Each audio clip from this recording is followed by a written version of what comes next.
Depuis le 23 décembre 2016 et la prise du consulat par le collectif Main Propre, nous avons eu droit à une mobilisation sans précédent des Maliens en France. Le défilé de 2 ministres venus du Mali, l'intervention de l'ambassadeur du Mali en France, des déclarations, des réunions de crise, des négociations pour aboutir finalement en ce 2 janvier 2017 à un accord signé entre le collectif Main Propre et les autorités consulaires du Mali en France.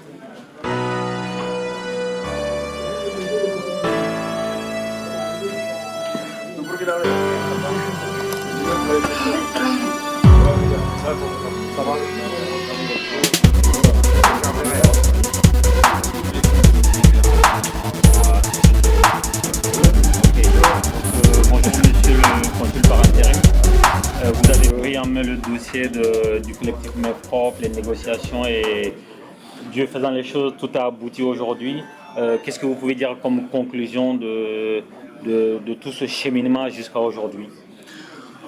Conclusion, c'est que nous avons beaucoup échangé sur des thèmes qui portent sur comment faire de sorte que le consulat soit à hauteur de mission, que le consulat soit celui dont rêvent tous les Maliens qui souhaiteraient que les formalités se fassent sans beaucoup de difficultés. Je ne pense pas qu'il existe un seul Malien qui souhaite le désordre, qui souhaite que les choses ne se passent pas bien.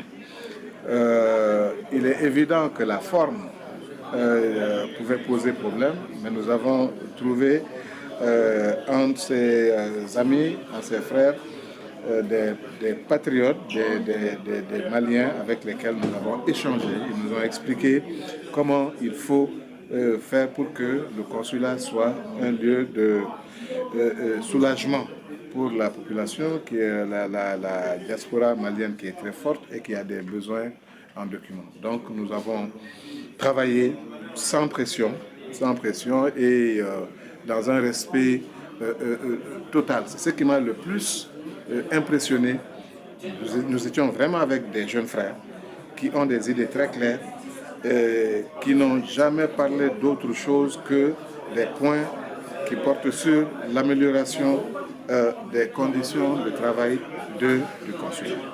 Et par rapport à cela, nous avons été très ouverts et nous sommes disposés à...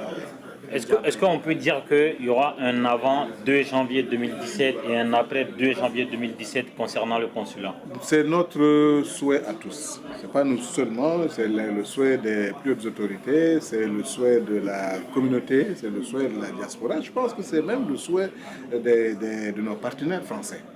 Vous voyez, quand il y a de la facilitation dans la confection des documents administratifs, ça permet quand même de fluidifier davantage les déplacements, ça permet de sécuriser beaucoup de choses. Je pense qu'il y aura, pour le respect même du Mali, le respect du Malien, obligatoirement on doit tenir compte de ce mouvement qui prend fin aujourd'hui et qui doit amener des changements qualitatifs.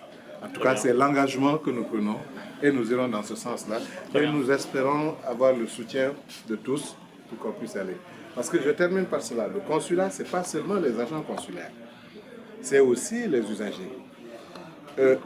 Lorsque les usagers viennent aussi et qu'un grand travail d'organisation est fait ici, il faudrait que les usagers aussi sachent que ceux qui sont en face d'eux, c'est des Maliens. Ils ont besoin de respect, ils ont besoin de considération. Autant de notre côté, nous ferons tout ce qu'on peut pour prendre en compte toutes les propositions qui ont été faites, les recommandations que nous avons validées. Autant nous souhaiterons aussi que la population nous aide par plus de discipline et plus de respect des procédures. Très bien, merci. Comment je suis en maintenant? Comment ça va? Ça va bien?